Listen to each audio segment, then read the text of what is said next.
காலையை வதைக்கிறாங்கிறான். அயோக்கிய பயலுக, அறிவார்ந்த தமிழ் சமூகத்தின் பிள்ளைகள் சிந்திக்கணும், நல்லா சிந்திக்கணும். கொக்கோ கோலா பெப்சியை கொண்டு வந்தா நம்மளுடைய குடிபானங்களை காலி பண்ணா, பொவன்டோ இந்த பொவன்டோ காலி பண்ணா, கரும்பு சாரை காலி பண்ணா, நொங்க காலி பண்ணா, இளநீரை காலி பண்ணா, எதன் பொருட்டும் கலப்படம் செய்ய முடியாத ஒரு இயற்கை உனக்கு ஒரு குடிபானம் தந்திருக்கு. இளநீர், நொங்கு, பழநீர் இருக்குது, கரும்புச்சாறு இருக்குது, அதை குடிக்கல. ஆனா அதை வெட்டி கொடுக்கறதுக்கு ஒரு ஏழை தகப்ப மேல் சட்டை இல்லாம சாலையில ரோட்ல போட்டுக்கிட்டு நிக்கிறான், ரோட்ல போட்டுக்கிட்டு நொங்க இளநீருக்கு. ஆனா நீ குடிக்கிற கொக்கோ கோலா பெப்சி 35 விழுக்காடு பூச்சி மருந்து இருக்குங்கிறான், அது விஷம்ங்கிறான். எல்லாருக்கும் தெரியுது. ஒரு கொக்கோ கோலா வாங்கு, ஒரு பெப்சியை வாங்கு, உன் கக்குசை ஒட்டி கழுவு, பழிச்சு நான் இதான் இல்லையா என்கிட்ட வந்து சொல்லு, ஆகுதா இல்லையான்னு சொல்லு. உன் வீட்டுல இருக்க துருவுல கொட்டி தொட, அந்த துரு போகுதா இல்லையான்னு சொல்லு. இங்க பார், ஒரு காணொலி பார்த்தேன், நட்டுவாக்கிலி விஷம் கொண்ட நட்டுவாக்கிலி, கருந்தேல் தண்ணிக்குள்ள போடுறான், அது நீஞ்சி உயிரிஞ்சிருது.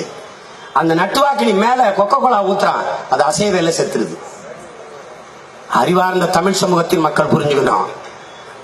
கக்குசும் இரும்பும் பளிச்சுனாகுதுன்னா நம்ம குடல் எவ்வளவு பளிச்சுனாகும்னு நீ கற்பனை செஞ்சு பார்த்துக்கணும், அதை ஒழிக்கணும்.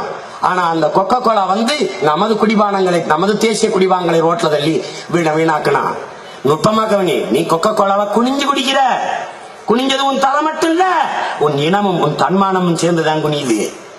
நீ இளநீரை வெட்டி அண்ணாந்து குடிக்கிற, நிமிர்ந்தது உன் தலை மட்டும் இல்ல, உன் இனமும் அதன் மானமும் தான் நிமிர்ந்து.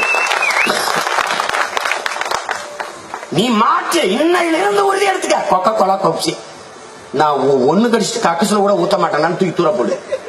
வம்படியா போய் இளநீரை குடி, நொங்க குடி, கரும்புச்சாறு குடி, பழச்சாறு குடி. உன் முதலாளிய வாழவை, ஒரு ஏழை விவசாய வாழவை.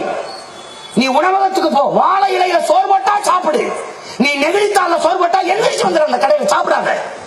நீ செய்யற இந்த மண்ணுக்கு மக்களுக்கும் செய்யற ஒரே நல்லதுக்குன்னா அதான், நெகிழித்தால சாப்பிடாத. அது இந்த நாட்டை குப்பை மேடாக மாற்ற வந்த கொடியது. ஒரு நெகிழித்தால் மக்கி மண்ணோடு மண்ணா போக 5 லட்சம் ஆண்டாங்கிறான் ஒரு பாலித்தீன் சீட்டு.